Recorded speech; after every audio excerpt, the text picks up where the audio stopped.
Hello అండి, అందరికి నమస్తే. Welcome to my channel Arun Shiva at the right of. ఈరోజు ఈ వీడియోలో మైసూర్ పాకు ఎలా తయారు చేయాలో మీకు చూద్దాం. మీరు ఒక అర కేజీ పంచదారను ఒక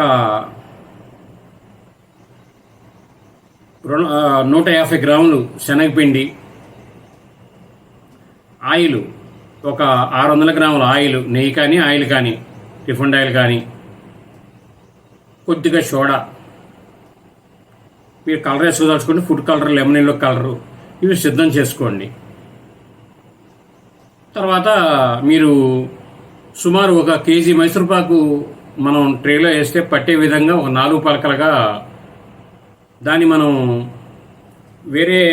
దాని మీద వేరే రేకు లాంటిది ఏదైనా పెట్టి ఇలా తిరగేస్తే, నిదానంగా తీస్తే అది అచ్చులాగా దాని మీద పడే వీలుగా 4 పలకల రేకు లాంటిది ఒకటి సిద్ధం చేసుకోండి. సిద్ధం చేసుకున్న తర్వాత రేకుకి లోపల చక్కగా ఆయిల్ పల్చగా రాసుకోండి. రాసుకున్న తర్వాత అడుగున కొద్దిగా పందాలు చల్లండి. పలకలు కంటిన్యూషన్ అక్కర్లేదు, లైట్గా చల్లుకోండి. ఆ తర్వాత మీరు ఏం చేస్తారంటే, ఈ నూనెని కానీ నేతిని కానీ ఒక 2 స్టవ్ల్లో ఒక స్టవ్ మీద అది పట్టే అయ్యే వరకు వేడి ఉండాలండి. ఆయిల్ వేడి డౌన్ అవ్వకూడదు. డౌన్ అవుతే మధ్యలో మీరు వేడి చేసుకోవాలి. ముందు మీరు ఏం చేస్తారంటే, ఆయిల్ని బాగా వేడి చేసి కొద్ది కాక మీదే ఉంచండి. కాక మీద ఉంచేసి స్టవ్ కట్టేసుకొని కాక ఎప్పుడు తగ్గితే అప్పుడు ఆన్ చేసేసుకోండి. అది సిమ్లో ఉంచాలి, బాగా మంటలు అక్కర్లేదు, సిమ్లో ఉంచుకోండి. మీరు ఫస్ట్ వేడెక్కిన ఆయిల్ మనం నీళ్ళు ఇలా వేయగానే పసుమన్ సౌండ్ వస్తుంది, బాగా కాకొచ్చినట్టుగా. అలా సిద్ధం చేసుకొని ఒక కళాయి లాంటివి తీసుకొని దానిలో 1 కిలో పంచదార వేసి, లడ్డు దెబ్బ మీద కొద్దిగా ఎక్కువ దెబ్బ వచ్చిన తర్వాత శనగపిండిని చక్కగా జల్లించుకొని, ఈ శనగపిండి ఉండలు లేకుండా అందులో వేసుకొని చక్కగా కలపండి. అంచులన్నీ బాగా కలపండి, కలిపేటట్టుగా. కొద్ది నిమిషం బాగా కలిసిన తర్వాత ఈ 600 గ్రాముల ఆయిల్ ఉంది కదా మీకు, ఆ 600 గ్రాముల ఆయిల్లో మీరు అది మిగులుతుందండి, ఒక 100 గ్రాముల పైన మిగులుతుంది. 600 గ్రాముల ఆయిల్లో మీరు ఒక చిన్న చెంచా లాంటిది పెట్టుకుని దానిలో వేసుకుంటా కలపండి.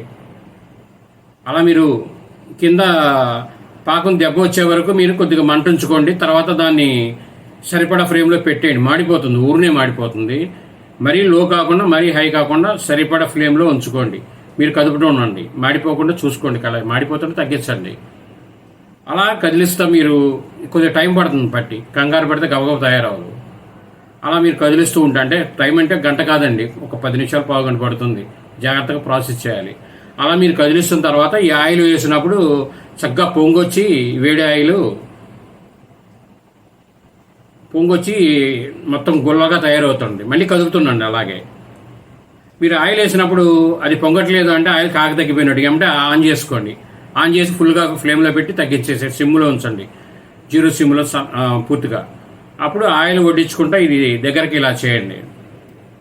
ఇలా మీరు కదుపుకుంటా ఉండంగా లాస్ట్కి మీరు ఆయిల్ వేస్తుండగా అది ఆల్రెడీ కళాయిలోనే ఇరుపు వచ్చేస్తుంది. ఫస్ట్ ఉన్న స్థాయిలో కాకుండా ఇరుపు వచ్చేసి తయారవుతుంది. పూర్తిగా ఇరిగిపోకుండా ఇరుపు వచ్చే స్థాయినే తయారవుతుంటుందండి. అప్పుడు మీరు ఏం చేస్తారంటే, అప్పుడు కళాయిలో ఉన్న ఆయిల్ సుమారు మీరు 350 గ్రాములు 400 గ్రాముల దాకా ఎక్కించి ఉంటారు.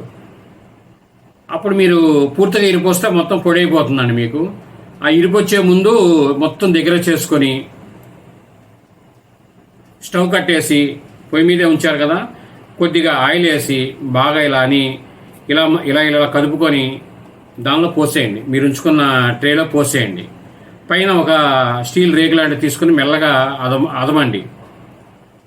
ఇది మీరు పోసే ముందు,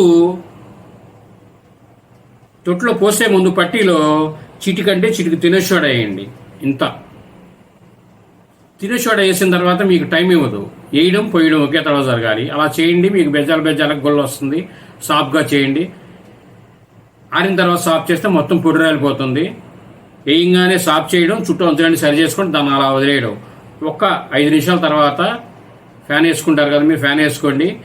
దాన్ని చక్కగా నిలువుగా అడ్డంగా ఎన్ని ముక్కలు సమానంగా ముక్కలు అవుతాయో ఇలా కరెక్ట్గా చాకుని దించి ఇలాగే నిదానంగా కోసుకెళ్ళాలండి. స్పీడ్ కోస్తే ముక్కలన్నీ వంకర వస్తాయి. ఇలా చాకు పెట్టి దాన్ని ఇలా నిలబెట్టి అలాగే కోసుకొని నిలువు అడ్డాలు దాని మీద ఒక రేకు పెట్టి మెల్లగా తిరగేసుకుంటే మీకు ముక్కలు అన్నీ వస్తాయి. మీకు పట్టి అడుగు భాగం అనేది సమానంగా ఉంటే మీరు తిరగేసిన తర్వాత ముక్కలు పడిపోకుండా ఉంటాయి. అది ఒకవేళ సమానంగా లేకపోతే అడుగున ఒక పేపర్ లాంటిది వేసి దాని మీద మెల్లగా తిరగేయండి. అది ఈ విధంగా మీరు మైసూర్పాక్ అనేది చక్కగా తయారు చేసుకోవచ్చు. దీని మీద ఏమైనా డౌట్లు ఉన్నా నాకు ఫోన్ చేయండి, మీకు వివరం చెప్తాను. స్వీట్ షాప్లో లాగా ఉంటుంది మైసూర్పాకు. మీరు ఎక్కించుకునే ఆయిల్ని బట్టే మీరు మైసూర్పాకు గట్టిగా ఉంటుందండి. ఇది సరిపడా గట్టిగా ఉంటుంది, ఎక్కువ గట్టిగా ఉండదు, ఎక్కువ మెత్తగా ఉండదు. కొంతమంది మెత్తగా కావాలంటే అది వేరే మైసూర్పాకు బట్టిగా చెప్తాను నేను. ఈ వీడియో పూర్తిగా చూసినందుకు ధన్యవాదాలు. మరిన్ని వీడియో చేయడం కోసం లైక్ చేయండి, షేర్ చేయండి, తప్పకుండా సబ్స్క్రైబ్ చేసుకోండి. Thank you.